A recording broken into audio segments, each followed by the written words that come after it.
A lot of you have been asking me about meditation. Now, meditation gets a bad rap in certain circles because it's usually associated with spirituality, and it really has nothing to do with that. The term mindfulness is being used right now as kind of a euphemism to get you over the bad connotations that are associated with that word. So I get it. Whatever you want to call it, it's all about quieting your mind at some point during the day. Some people say that cardio or running or heavy cardio or cooking is a form of meditation, and I do believe that's true too. So if those things are working for you, then great. Do them and recognize them. I played around with meditation now for about 5 years. Funny enough, a little known fact is that I started meditation about 6 months before I resigned from my position in the City of London in the world of banking. And that whole story is covered in my TED Talk that's coming out soon. But if I look back, I actually started meditating about 5 months before I resigned. And so, I don't know, correlation, causation, not sure, but it might have something to do with that. And the way I started was I went the TM route, which is Transcendental Meditation, and you go and pay for a course. And I think I paid quite a good amount of money. It might have been 800 pounds for a few week course. And it taught me how to use a mantra, which is a word that they give you. They kind of tell you it's super special and mystical, but it really isn't. It's just a mantra. And I think you can use any word, really. It's good if the word doesn't mean anything to you. It's good if it's like, I think there's a general one, like you can use like Rathma, Wana, or something like that. You can look them up. So it doesn't really matter the word, but you use that to repeat in your mind to kind of get to this meditative state if you're having a hard time with your brain. And so I learned that in the beginning. And what I did was 20 minutes in the morning, 20 minutes in the evening, and that is what TM, Transcendental Meditation, is all about. There's also a lot of other funny stuff that come along with TM, like, the guru dude from the beginning that does all this stuff. And I know if you continue on TM, then they might teach you how to float in the air or some other nonsense. I don't really care about that. I just care about the practice of TM, and it's something that director David Lynch talks about. I know they institute it in schools, and they find that everyone is calmer, and I'm a big believer. So whatever it takes to get you to meditate or be mindful, I don't really care, as long as you do it. And that's one thing about this price point. Yeah, is TM a lot of money? Yeah, it is. 800 pounds is a lot of money. But when you invest that money, then you take it more seriously. So if I just watched some YouTube videos, I don't think I would have stuck with this process. So sometimes there is a point where you need to spend money in order to get something good out of it. So that's why it's important sometimes to spend money and go to seminars and do those things. So like I said, however you do it is fine. I started out 20 minutes in the morning, 20 minutes in the evening. And if you say you don't have 20 minutes in the morning and evening, then you're just lying to yourself, you're making an excuse, or you're being fearful, or you're just being lame.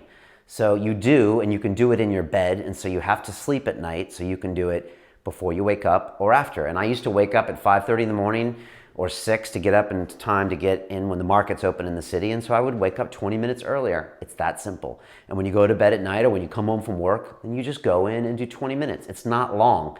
And you can put a timer or you can do whatever. So I'm gonna give you my tips and tricks on how I do it. I've modified that over time. I started from maybe 9 months where I did 20 in the morning, 20 in the evening. And then like everything, I got into bad habits and I got out of it. But there's one thing about meditation that I have to tell you that it does for me. And this is very real, and this is why it's a crucially important piece. And even Tim Ferriss recently said that of all the guests he's interviewed on his podcast, there's one constant, and that is that they all meditate, the successful ones. So that's saying something right there. But what I find is that without meditating, my brain seems to runs the show. The monkey brain runs the show. And so you ever heard this concept that you're not living your life, but your life is being lived for you? As in, you think you're making decisions, but your brain is just constantly path of least resistance. Okay, let's do that. Oh, let's go to work. Let's get our paycheck. Let's go home. Let's watch TV. Oh, let's have a drink. That should make us feel better. Oh, we feel like crap the next day. I could go on and on and on. And that's the monkey talking. Oh, look at the sweet thing. Let me eat it. Now my belly hurts. Oh, okay, let me do this. Let me not invest in myself. Or as Ryan Holiday would say, or Ty Lopez, let's be, stoic, or investing in yourself as opposing to just consuming all the time. I forgot the word they use right now. It'll come back to me. So my idea of meditation is so I can be in control, and the monkey brain's not in control. And when I meditate regularly, then I'm running the show. And trust me, when I'm running the show, it's a good show. When the monkey brain's running the show, It's a bad show. And I've been there before. If you want to know more about that, you can watch my video, Becoming London Real, where I tell you all about my dark days. Yeah, where I messed myself up real nice. And that was the monkey brain taking over, and he was making the decisions. So no more. But if I stop meditating for 2 weeks even, I will start to see that monkey coming back, and I start making just dumb decisions. I start making decisions of the flesh and not decisions of the brain. And that doesn't play. You look at any high performance individual, they're making decisions from the brain, not the monkey brain, to take a term from Dan Pena. So meditation's key, and you got to get into it. Some people say, oh, I can't sit that long. Well, do 5 minutes then. You know, I got my 10-year-old girl doing it in the morning, and she gets up, closes her eyes and meditates, and puts a camera on the iPhone and records herself. That way I have proof. What's that term that Reagan used to say to Gorbachev? Trust but verify. So that's how I run the meditation school at our house. But just get into a pattern of trying to do it. If you need an app, get one of those mindfulness apps. I don't know, there's one on your iPhone. But this is the way I do it, just to clear everything up. And I've been doing it this way for about 2 years, and it works for me. I wake up in the morning, I roll out of bed, I go brush my teeth. Then I come back into my bed and I sit up against my headboard. And then I use a couple of these tricks. First one is the eye shade. I love this eye shade. You would have seen it in the bulletproof sleep hacking video that I released. It's nice and silky. It's got Amazon. I think you can get it for like 10 pounds or whatever. Yeah, it's a little expensive, whatever. I put that on because I like darkness. I sleep with this thing, by the way, just like an old man. It's all good.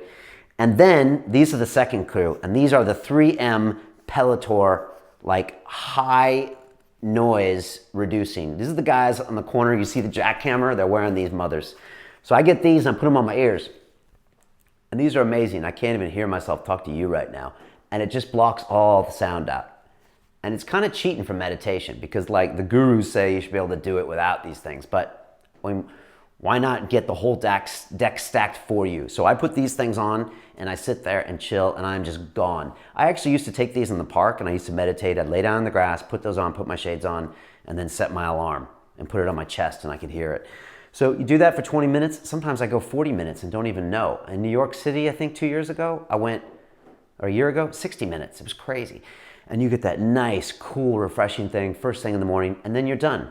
And don't tell me you don't have 20 minutes in the morning, because that's just an excuse. So there you go. A lot of people were asking me. This is a very important piece of my life. Just as important as my training regimen, which I'll cover in another video, just as important as my diet, just as important as gratitude, just as important as stating my affirmations in the morning that Dan Pena is big on. These are crucial steps if you want to take control of your life, get your goals, and just not let the monkey brain win. Because the monkey brain doesn't know what the hell it's doing. You know, it's monkey see, monkey do. And it has all these bad decisions they can make for you. And guess what? The bill comes to you later. And then you have to pay for that little monkey. So there you go. So get meditating, whatever you have to do to it. Find TM in your local area if you want it. I'm not promoting anyone here. I'm just saying that was my path. But you have to stick to it. So get to these micro habits and make yourself do it. Do a 30-day challenge and tell your friends and say, I'm going to do it for 30 days and try that. So there you go. More of these videos will be coming soon on our new project here at London Real, and we'll be talking about that, where there's going to be regular videos and accountability and private groups and all that stuff. So more of that stuff coming. My goal for this year is to really get you guys to make concrete changes in your life.